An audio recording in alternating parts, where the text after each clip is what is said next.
జంబుదీపేన ఆర్యవర్ధనే భరత్కండే భరత్వర్షి అంటాడు బ్రాహ్మణ. ఆర్య బ్రాహ్మణులు మధ్య ఆసియా ఈజిప్ట్ నుంచి గత 4,000-5,000 సంవత్సరాల క్రితం ఇక్కడ వలస రాకముందు ఇది జంబూదీపఖండం. ఈ జంబూదీపఖండాన్ని పరిపాలించింది జాంబవంతుడు అని చరిత్ర ఆధారాలు ఉన్నాయి. ఇక్కడ ఉన్నటువంటి సంపద మీద, ఇక్కడ సంస్కృతి మీద కన్నుగుట్టినటువంటి ఆర్య బ్రాహ్మణులు దాన్ని ధ్వంసం చేసి, ఇక్కడ పవిత్రంగా కొనసాగుతున్నటువంటి మాతృస్వామ్య వ్యవస్థను ధ్వంసం చేసి దానికి ప్రతికూలంగా పితృస్వామ్య వ్యవస్థను నిర్మించారు. అయినప్పటికీ మా యొక్క సంస్కృతిని, మా యొక్క సాంప్రదాయాలను కొల్లగొట్టినా వాటిని కాపాడుకోవడానికి చరిత్రపరంగా మా డక్కలి, సాంస్కృతిక పరంగా మా చిందులు మా చరిత్రను కొనియాడుతూనే ఉంటారు. అందులో భాగమే అసలు బ్రాహ్మణవాదానికి ఏ వాదాలు వచ్చినా ఈరోజు వీటికి బతుకులేకుండా పోయింది. బ్రాహ్మణవాదానికి మాదిగవాదమే ప్రతివాదమని మా డక్కలి పురాణం, చిందు పురాణం, ఇప్పటికీ జాంబవ పురాణాలు నిరూపిస్తున్నాయి, మా చరిత్రను తెలియజేస్తున్నాయి. అక్కడ భాగవతాల నుంచి తీసుకున్నదే నా ముడిసరకు. ఎక్కడ ఓడిపోయామో అక్కడనే గెలవాలనేది నా పంతం. మేము ఈ దేశంలో పాలితులం కాదు, పాలకులం అన్న సంగతి మా పురాణాలే మాకు చెప్తున్నాయి, మాకు ఆదర్శం. అందుకే నేను మన మాదిగవాదాన్ని ప్రత్యేకంగా తెరమని తీసుకురావడం జరిగింది. ఎందుకంటే ఈరోజు ఎస్సీ, ఎస్టీ, బీసీ మైనార్టీలు ఈ కులాలను ఒక రోజు అన్ని తెగలు, ఆ తెగల నుంచి వెళ్ళి వాటిని అంటుముట్టుని అంటగట్టి ఒక తెగ కలుసుకోకుండా చేసి మమ్మల్ని విడగొట్టింది ఈ ఆర్యబ్రాహ్మణ వ్యవస్థ. ప్రకృతికి విరుద్ధంగా పిల్లలు పుట్టరు అనేది ప్రపంచమంతా తెలుసు.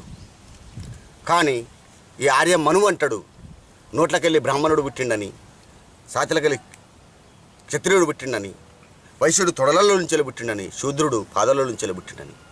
ప్రకృతికి విరుద్ధంగా పిల్లలు ఇట్లా పుడతారు. అందుకే మనవా నువ్వు మళ్ళా పుడతావాట, సస్తవాట, ఏది పుడితే ఒకసారి మళ్ళా పుట్టిరా, మా మాదిగ శక్తి ఎంతో చూపెడతా నీకు అని చెప్పి నేను ఆ పాట రాయడం జరిగింది. ఒరి మనవాను మల్ల జనమెత్తురా, నా మాదిగ శక్తి ఎంతో చూపిస్తారా, మట్టి బొమ్మల చేసి జీవం పోస్తావంట, పుట్టిగిట్టే తల రాత రాస్తావంట, అవ్వయ్య లేకుండా అట్టెట్ల పుడతారో, ఒరి అవ్వయ్య లేకుండా అట్టెట్ల పుడతారో, ఒరి మడిబొట్ల నా కొడక మెడబట్టి కొరికేస్తా మనవా, ఒరి మనవాను మల్ల జనమెత్తురా, నా మాదిగ శక్తి ఎంతో చూపిస్తారా,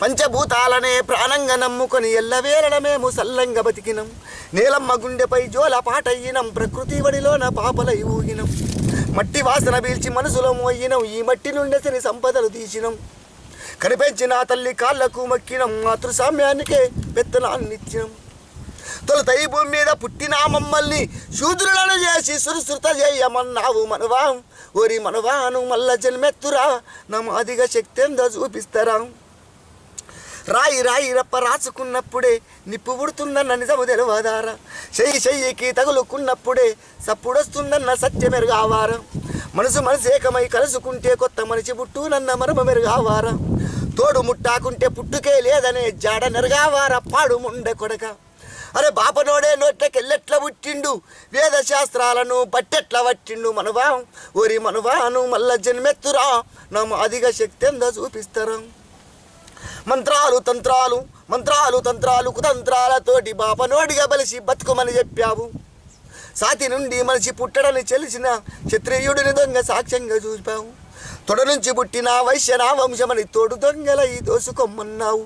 ఇట్లా వాళ్ళ యొక్క ఎత్తుగడలని, వాళ్ళ యొక్క కుట్రలు కుతంత్రాలని నా యొక్క పాట ద్వారా ప్రశ్నించడం జరిగింది, ఎండగట్టడం జరిగింది.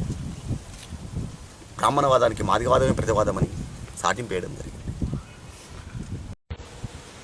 పల్లెంతా సుట్టా జుట్టి, ప్రతి ఇల్లు తలపు దట్టి, అమ్మ సాకాలోలామంటూ ఆకిట్లో అడుగు పెట్టి, సలిబువా సంకన పెట్టి సూర్యుడికి దండం పెట్టి, ఇడిసి నా బట్టాలన్నీ వడివడిగా మూటాగట్టి, పడిలేస్తూ ఇడువాకుండా లేపి మెడ మీద పెట్టి, బతుకు బరువును మోస్తూ చెరువు తిరిగి, మైలా బట్టాల నుదికేమో మాయమ్మాలారా, మల్లెలోలే తెల్లగా చేసేమో మా అయ్యాలారా, మైలా బట్టాలను దిగేమో మాయమ్మాలారాం మల్లెలోలే తెల్లగా చేసేమో మా అయ్యాలారాం గంజో నీళ్ళు తాగేమో మాయమ్మాలారాం గడప గడప తిరిగేమో గుండెను పిండి పిండి బండా బారుతున్నా గుండెను పిండి పిండి బండా బారుతున్నా వండి నా కుండల్లోనా. విదేశాల్లో ఉన్నత విద్యను చదువుకోవాలని అనుకుంటున్నారా? అయితే వెంటనే ఫ్లైగ్రాడ్ ఓవర్సీస్ ఎడ్యుకేషన్ కన్సల్టెన్సీని సంప్రదించండి. మీ విదేశీ కలలను సాకారం చేసుకోండి. ఫ్లైగ్రాడ్